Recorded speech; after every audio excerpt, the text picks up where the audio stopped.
बात TV9 के खास शो मोदी और भाईजान की करेंगे। आज के एपिसोड में देखिए बिहार की राजधानी पटना और जहानाबाद से संवाददाता विपिन चौबे की एक ग्राउंड रिपोर्ट। देश की सत्ता में काबिज प्रधानमंत्री नरेंद्र मोदी अपने 9 साल का कार्यकाल पूरा कर रहे हैं और पिछले 9 सालों से लगातार राज्यों से लेकर राष्ट्रीय स्तर पर विपक्ष गठबंधन बना रहा है और प्रधानमंत्री नरेंद्र मोदी को चुनौती दे रहा है।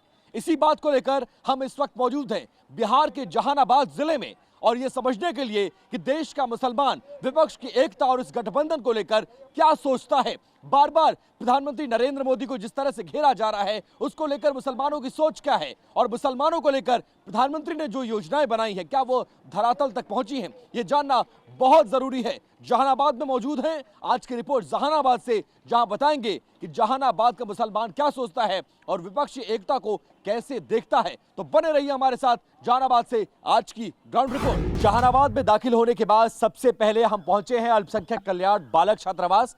मुझे ये बताइए 9 साल में प्रधानमंत्री मोदी के कार्यकाल को कैसे देखते हैं और विपक्ष जिस तरह से 9 साल से घेरेबंदी कर रहा है उसको लेकर देश का मुसलमान, बिहार का मुसलमान, जहानाबाद का मुसलमान क्या सोचता है? मुसलमानों के सामने जो सबसे बड़ा मसला हुआ करता है कि वो दंगा से बहुत पीड़ित हुआ करते थे। जब कांग्रेस का ज़माना हुआ करता था तो कांग्रेस के ज़माने में दंगे भी बहुत ज़्यादा हुए, लेकिन इन 9 सालों में मैंने देखा कि कहीं कहीं तो हो ही जाता है, लेकिन जिस कसरत से मलियाना, हाशिमपुरा और कानपुर और चारों तरफ लोग हज़ारों की तादाद में लोग ये हुए वैसे, और यहाँ भागलपुर में हुआ तो ये सब कांग्रेस की हुकूमत थी। लेकिन उसके बाद जब हमारी मोदी की सरकार आई है लोग पुरअमन तरीके से यहाँ रह रहे हैं। देश का मुसलमान क्या सोचता है प्रधानमंत्री नरेंद्र मोदी के कार्यकाल को, क्योंकि विपक्ष तो 9 साल के कार्यकाल को धत्ता बताते हुए कह रहा है कि देश में कुछ हुआ ही नहीं, जो किया वो 70 साल में कांग्रेस ने किया, बीजेपी ने कुछ नहीं किया। बीजेपी उल्टी बात कहती है। देश का मुसलमान क्या सोचता है? मोदी सरकार के कार्यकाल में पहले जो है भारत से 90,000 मुसलमान हज की यात्रा पर जाते थे, आज 1.5 लाख से अधिक हमारा जो है हज का कोटा हो गया है। जो हमारा सबसे महत्वपूर्ण धार्मिक स्थल है वहां जाने के लिए मोदी सरकार ने हमको सुविधा दी है, दरवाजा खोल दिया है। हमको कहीं कोई समस्या नहीं आ रही है। मैं पूरे हिंदुस्तान और बिहार की बात तो नहीं करता, जहानाबाद के लोग बहुत पुरअमन हैं और बहुत बेहतर अंदाज से उनकी सरकार को देखते हैं। जिस तरह से डराया जाता था, जिस तरह से बताया जाता था आपको बीजेपी आ गई तो ये हो जाएगा, मोदी आ गए तो ये हो जाएगा, 9 साल में मुसलमानों ने क्या फील किया? कुछ ऐसा हुआ? देखिए ये तो सियासी जमातों का ये सब हरवा है, इलेक्शन स्टंट हुआ करता है और सियासी जमात अगर मोदी सरकार को बाघ नहीं दिखाएंगे तो उनको वोट यकमुश्त मिलेगा कैसे?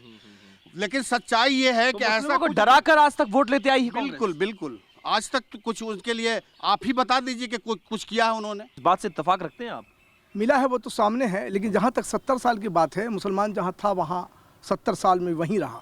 70 साल में बेशक कांग्रेस ने कुछ नहीं दिया और ये हक है बात, ये सच बात है कि राजनीति में मुसलमानों को डरा कर रखा गया, सहमा कर रखा गया और कहा गया कि अगर आपको यही होते होते 70 साल गुजर गया। कोई भेदभाव नहीं है। कोई भेदभाव नहीं है। विपक्ष फिर विरोध क्यों करता है सरकार का? वो तो करेगा, फिर वही दुकान की बात आ जाती है, उनकी दुकान चलेगी। तो विपक्ष की दुकान सिर्फ मोदी के विरोध के नाम पर चलेगी या कुछ करेंगे भी? विपक्ष ने कुछ किया इस देश के मुसलमानों के लिए कि नहीं?